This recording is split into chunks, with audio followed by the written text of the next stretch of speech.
world, it's Freestyle from Freestyl Films, and I'm here to show you a small example of what I did to create some of the scenes in Glitch. If you haven't seen my Glitch video yet, link in description. But a lot of people have watched it, and a lot of people are asking me how I got that GoPro pan shot when I'm going around. And so this is a video showing how I created it. There's a couple examples on YouTube with the GoPro 360 swivel mount for a car. And some of them are okay, and some of them are just short-lived. And they don't really show you how to build it. There's a bunch of them on there that show you how to put it on a helmet. So I'm going to show you the way I did it, and it really wasn't that expensive either. So these are basically the parts that you're going to need. I got this suction cup. It's one of those dual suction cups. I got it from Harbor Freight. This is just a caster roller from Lowe's. I got the more heavy-duty one. The one that actually comes with like a steel wheel or a metal wheel. And so that was kind of a pain to cut it off. If you see, I had an angle grinder and it got away from me a little bit.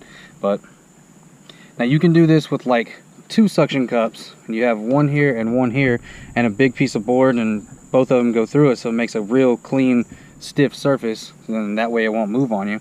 But the way I did it is I originally ran screws from the top of here, they're underneath here, and they went through, and it wasn't holding it correctly. You can still see a little bit right there, and it would wiggle a little bit, and it had a little play to it. So I put these brackets on it.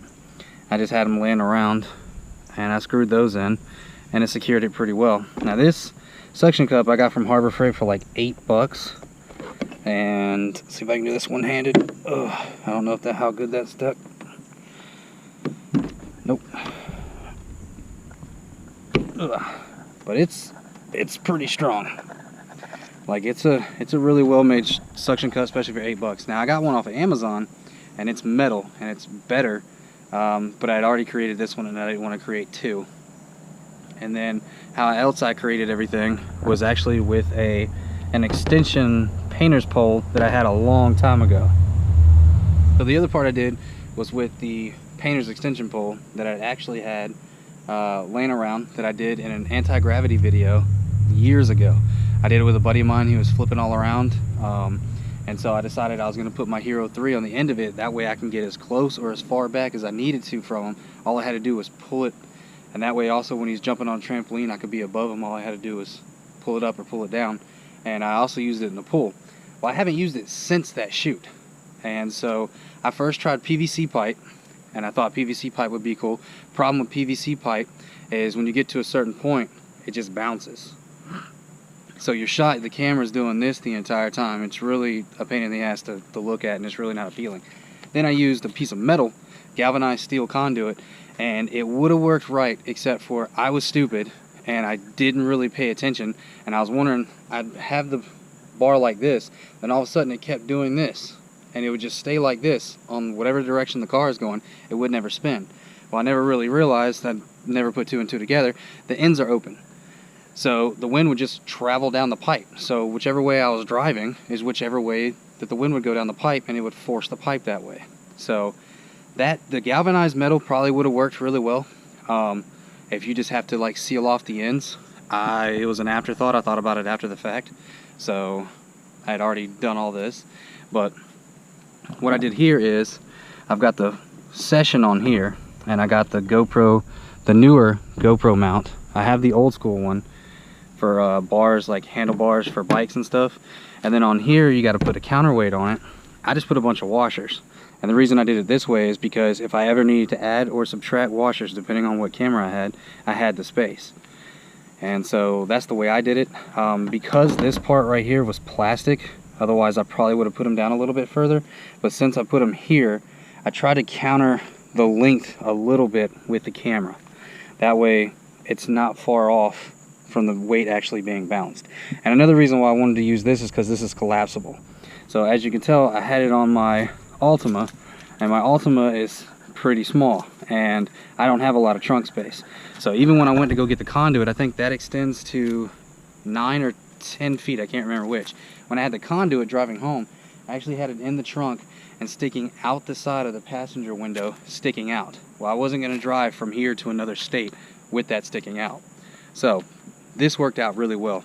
And one thing about this as well is I actually take a piece of wood and I put the wood in here. And the reason I do that is so this screws into the wood, also goes through the caster roller.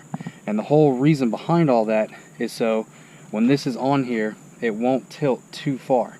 Because see, with the caster roller, with this right here, it'll actually go all the way down to here and it'll teeter out real wide. And so with these right here, it'll actually scratch your car if you're not careful. So originally I kind of wanted the little bit of the sway back and forth to give it a pretty cool dynamic look. At the end of the day, I didn't really care for that sway. I just wanted it to go around the car. Now, this being said too, that I came to realize after I'd already, rode on the Dragon and made the video, there's a hole in this as well. This used to be a stopper, and it had one of those little plugs that you can put something down, stop it, pull it out. Well, wind gets in here. When it does, it doesn't completely spin all the way around the car. Also, the wind being in here and these, it kind of goes in between here and pushes it as long as this with a little hole in there, so it keeps it from swinging all the way around the car. Now, my buddy Clayton had the really good idea of putting some kind of counterweight on it that's like in a bag. That way when it swung, the bag went with it, and when it swung back, the bag swung back and kind of pulled it.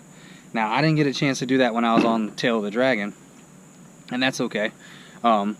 But also, the hole in the middle where the caster is, I drilled it a little bit bigger than the actual bolt going through the caster because I was having a real hard time getting it in there.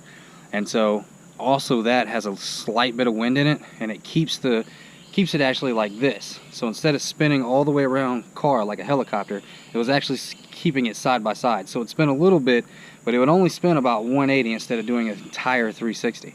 So, I mean, it still looked good, especially for the short amount of time that I actually kept it, but it was kind of a pain in the ass at the same time because I wanted it to spin all the way around the car.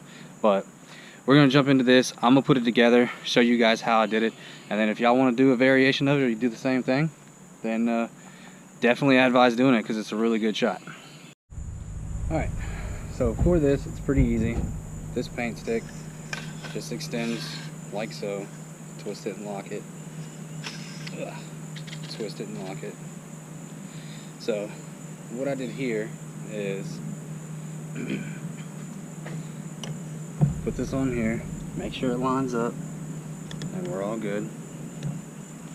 May actually go the other way, double check. Because the way I have it on here, it goes one way and not the other. Nope, I had it right. Alright. You put it in here,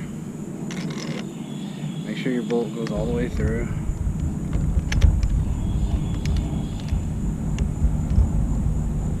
Okay.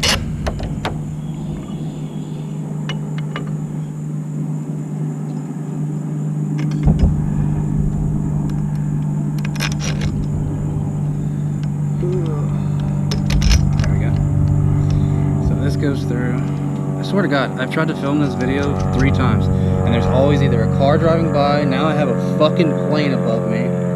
Welcome to fucking Georgia, right? Alright, so screw that in. You got your wood here. I've already pre-drilled a hole in it. I can drop this down in it. Take a drill.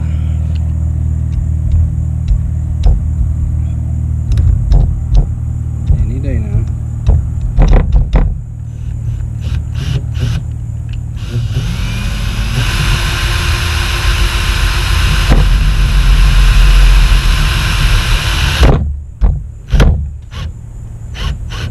All this is to help secure it so it doesn't bounce.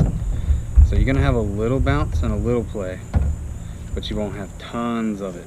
So when it spins, it won't completely bottom out. See how it stops right there? That's what you want.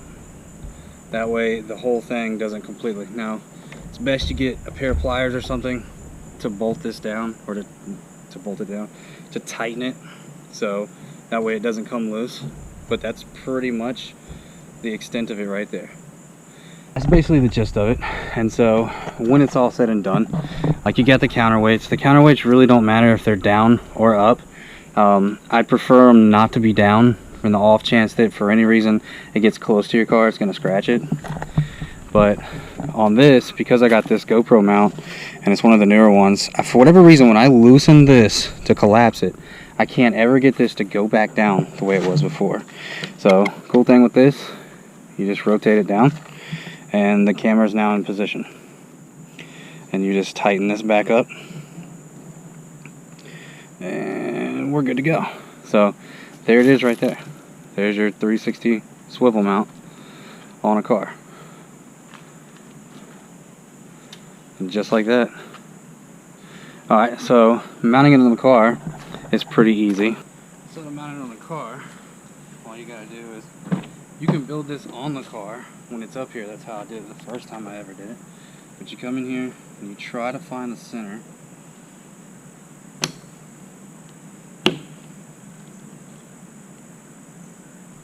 Alright, that seemed like it held a little bit better, so let's push this back down. Give it a little test, and we're good to go. Now, the cool thing with this camera is it turns here, it's not facing it. So, boom. Now what I usually do, how I had it on when I was going down in the glitch video, is this right now is angled this way. So you put you up a little elbow and it faces towards the car. So this way it's going to face out, but this will give you a general idea of what it looks like when it spins. So as you're driving, it spins around the car, and that's basically what it does. And so the cool thing about this, and why I wanted to create it, is because if you notice, there's no motorized mechanics in this. You don't really have control of what this thing does. And so that's what I liked about the shot, and why I wanted to make it, is because realistically, as you turn, it just kind of goes with every turn. So it's kind of at the mercy of how you drive. See? Has a nice little swing. So because it's at the mercy of how you drive and you don't have control over it, it's pretty much at the end you gotta see what kind of image this thing yields. And it made some pretty cool images, and it definitely was fun to make. My buddy Clayton came over here and helped me. We spent an entire Sunday like troubleshooting this, trying to figure out, you know, what works, what doesn't work, why it's not working properly. And I mean, it was a process, but it was a fun process. So I hope this helps some, because I feel like everybody that watched the video, everybody asked me, like, how'd you get that shot? Oh, that's a cool thing. What'd you do with the GoPro thing? Oh, did you buy that? Did you make that? And so many people, and I had so many people ask me, like, how'd you get that swivel look to it? So I decided to make this video to kind of show everybody. There's not a lot of videos out there showing how they did it, so hopefully this will give some kind of insight, and other people can build it and I guess make their own videos with it. So I definitely want to use it more in the future. I'll definitely want to integrate it into more videos, because I think it's a really cool thing. I think it makes a really cool shot. So, but I just want to make this video. Like I said, if you haven't seen Glitch, link in the description. It's a really cool video. I hope everybody likes it, that watches it. And so I'm thinking I'm going to make a little bit more of these kind of videos, kind of like a behind the scenes. When I do something that's kind of a little unique, I'll share how I did it, and to kind of get people to step up their game, because it's all about getting the shot, and I think the more unique the shot, the better, provided it works. So, but thanks for watching. If you like what you see, like and subscribe, and let's put out some more videos like this. New vlog coming up pretty soon.